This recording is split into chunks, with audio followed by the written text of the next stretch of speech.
You may have heard about a trend that's gaining popularity every time the month of January rolls around. This growing movement is called Dry January.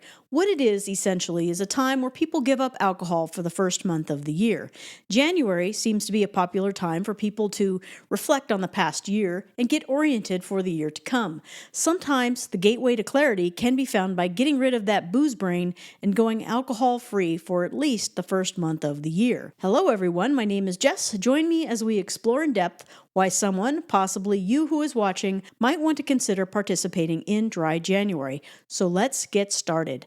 Number one, it's a healthy way to start the year.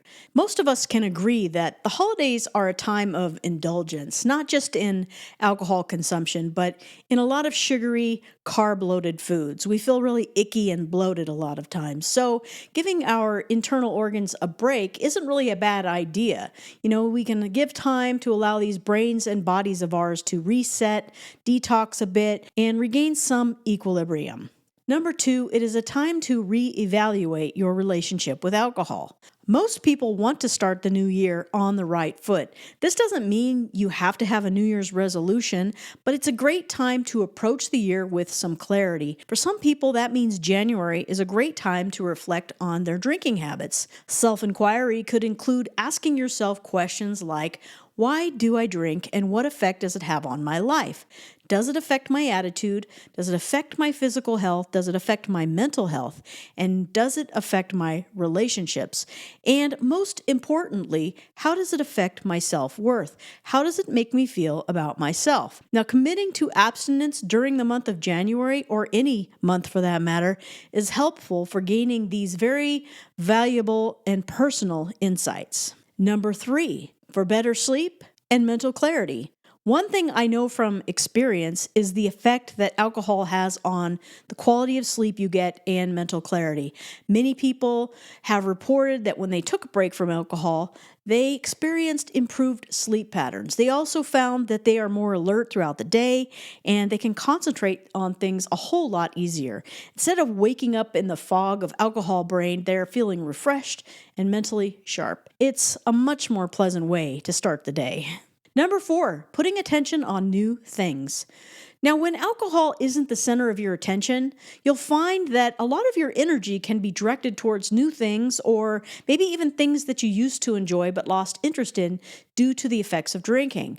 This is a time when many people discover either new hobbies or they rekindle various passions they used to have, whatever it may be, fitness or sports or reading, or maybe it's something simple as quiet introspection.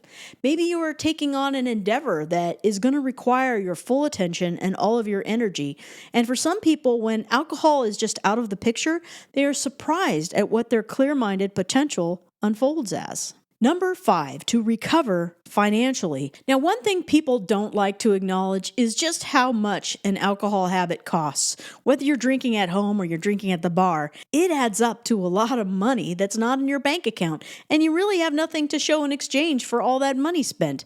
Not to mention, after the holidays, most people can agree that after all the extra spending in general, it's wise to take some time to recover financially. Number six, to gain a sense of empowerment.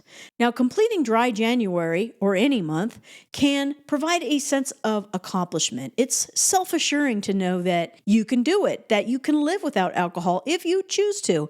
Having this sense of power over your own behavior and actions can give you a real boost of confidence and a sense of empowerment to help carry you forward with momentum into the new year. Now, if you found you could not complete Dry January, maybe you want to continue to evaluate your relationship with alcohol and even possibly seek support if you really desire not to drink but are finding that you do it anyway.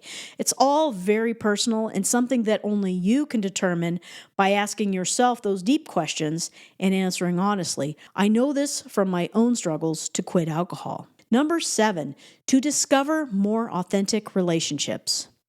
If drinking is a central part of our life and we are of the social variety of human, I am not, dry January might be a chance to find a new way to socialize. Some people can't imagine a social life without alcohol to enhance it, but life is more real without these altering effects. It might seem really boring and kind of awkward at first, but if you give it a chance, you'll grow to appreciate these real, unaltered experiences and relationships. You might discover you enjoy being around others who appreciate reality as it is.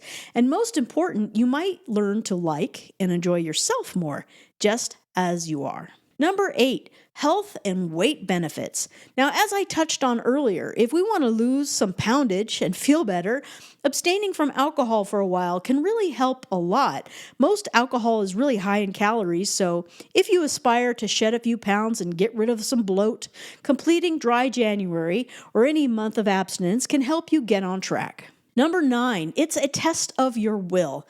I also touched on this a little, but to go further, taking a month off from drinking can teach you a lot about yourself. Did you have the will to not drink? You could call it willpower if you want. Did you have it? Did you really want to quit for a month?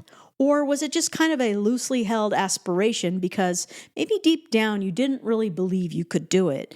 You might have discovered through this whole thing that you really wanted to, but for some reason couldn't. Did you make an excuse to yourself about why you didn't complete it? Honesty with yourself is key. Now, this whole experience can be very eye-opening. It's an opportunity to explore those honest questions. Maybe you discovered you did not have the willpower to not drink for whatever reason. Then you can ask questions like, how does drinking affect how I want to live my life? Does it affect some areas, all areas? And what good has come out of my drinking? If you completed dry January, how hard or easy was it? If you are a take it or leave it kind of drinker, maybe it was really no big deal to abstain. If using alcohol is more central to your life, then maybe it was difficult. Did you have to white knuckle your way through it? And number 10, for the experience of it all. If you're watching this video to this point, maybe you are considering dry January. Also note that you can do this at any time of the year. It doesn't have to be January. We can do a reset and reevaluate our lives at any time we feel it's necessary. If you have never considered it before, maybe try it just for the experience. It's really all up to you. The experience, no matter how it turns out, will reveal some answers to you if you approach it with sincerity. Now, in closing, I'd like to say that even though dry January seems to be a trend growing in popularity in modern times, it's really not. As long as people have been drinking alcohol, there have been other people questioning its usefulness to life. But a month of abstinence can be a great time for self-discovery, to reset health-wise in our brains and in our bodies, to allow that bank account to recover a bit, to see where you stand in your desire and your ability to abstain, and to get oriented towards your goals and aspirations. Now, for a lot of us, it takes a lot of courage to face this issue. But facing the issue is asking those honest questions that can lead us through the doorway towards clarity. That is the reward and perhaps the start of a whole new way of experiencing life. I hope you found this video helpful. Thanks for watching, and I hope you join me next time.